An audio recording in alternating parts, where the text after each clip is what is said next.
Selamat pagi pemirsa, kembali lagi dengan saya Wila Novitasari yang akan menemani Anda selama 5 menit ke depan. Saya akan menyajikan berita terupdate dan teraktual seputar mata kuliah teknik reportase dan investigasi berita. Inilah breaking news selengkapnya.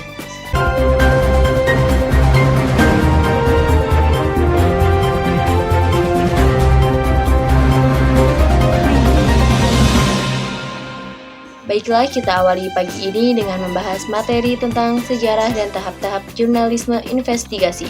Pembahasan yang pertama yaitu tentang sejarah jurnalisme investigasi. Sejarah jurnalisme investigasi pada masa Orde Lama. Jurnalisme investigasi di Indonesia pertama kali dilakukan pada masa Orde Lama. Liputan investigasi pertama kali pada Orde Lama dilakukan oleh Harian Indonesia Raya. Salah satu karya investigasi yang terkenal di tahun 1946 yaitu korupsi biaya percetakan kartu suara pemilu yang melibatkan pejabat Orde Lama Ruslan Abdul Ghani. Kemudian ada peristiwa Malapeta 5 Januari atau yang disebut dengan Malari, yaitu demonstrasi mahasiswa yang berlangsung selama berhari-hari. Pada Oktober tahun 1958 merupakan pemberedelan terakhir pada masa Orde Lama. Selanjutnya sejarah investigasi pada masa Orde Baru. Di zaman Orde Baru, wajah keras pemerintah kerap dimunculkan kepada pers yang mencoba kritis terhadap jalannya pemerintahan. Contohnya, sejak tahun 1983 sampai 1994, tercatat 13 media ditutup oleh Departemen Penerangan yang dikomandani Harmoko, yang tak lain juga bekas wartawan Orde Lama. Di antaranya Kompas, Merdeka, Sinar Harapan, Pelita, dan Indonesia Times, majalah mingguan Tempo, Prioritas, Monitor, tabloid Petik, majalah Editor, dan lain-lain. Selanjutnya, elemen dan tahapan jurnalisme investigasi. Jurnalisme investigasi biasanya meliputi elemen-elemen berikut ini. 1. Membocorkan kejahatan-kejahatan yang terjadi di Indonesia, khususnya kepada publik.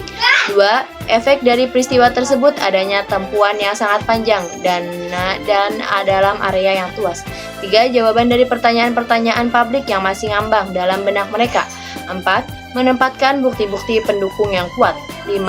Tidak terjadi kesalahpahaman dalam penulisan, sehingga publik juga tidak salah paham. Selanjutnya, elemen dan tahapan jurnalisme investigasi.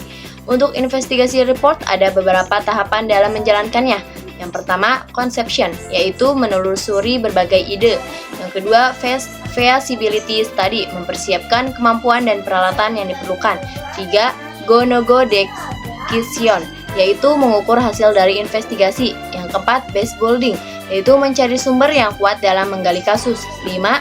Planning, yaitu mengumpulkan, mengatur, serta pembagian peran-peran wartawan.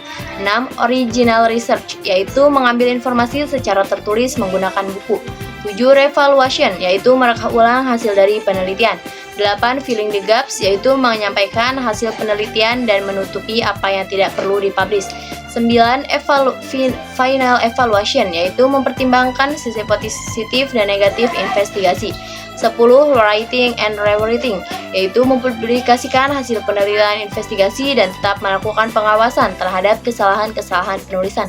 11. Publication and follow-up stories, yaitu menyampaikan liputan investigasi yang seringkali tidak terbit dalam satu kali penerbitan, tetapi juga membaca sangat memerlukan perkembangan dari masalah yang diungkap.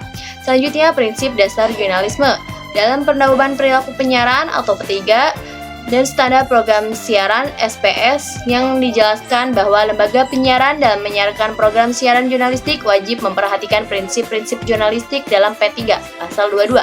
Dan prinsip jurnalistik tidak hanya diatur dalam Pedoman Perilaku Penyiaran atau P3, tetapi juga diatur dalam Standar Program Siaran atau SPS yang merupakan penjabaran detail dari P3. Dalam SPS, prinsip jurnalistik diatur pada pasal 4. Selanjutnya, prinsip jurnalisme investigasi. Agar investigasi dapat dijalankan dengan baik, maka investigator harus memenuhi prinsip-prinsip investigasi report, antara lain 1. Sistematis.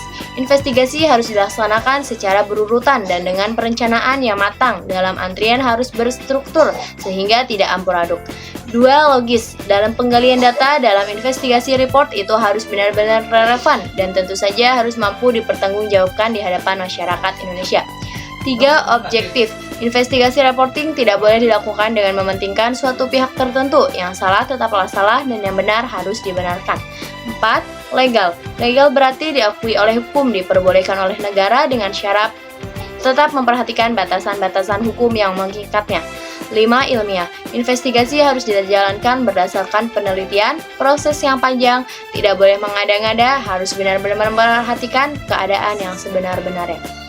6. Efektif. Investigasi harus mampu menjalankan fungsinya secara utuh dan yang penting menimbulkan efek yang sangat baik. 7. Jaringan atau networking, yaitu investigasi sangat dibutuhkan yang namanya hubungan kerjasama antara jurnalis satu dengan yang lain. Bahkan menjalin kerjasama dengan jurnalis maupun termasuk hubungan kerjasama antar negara.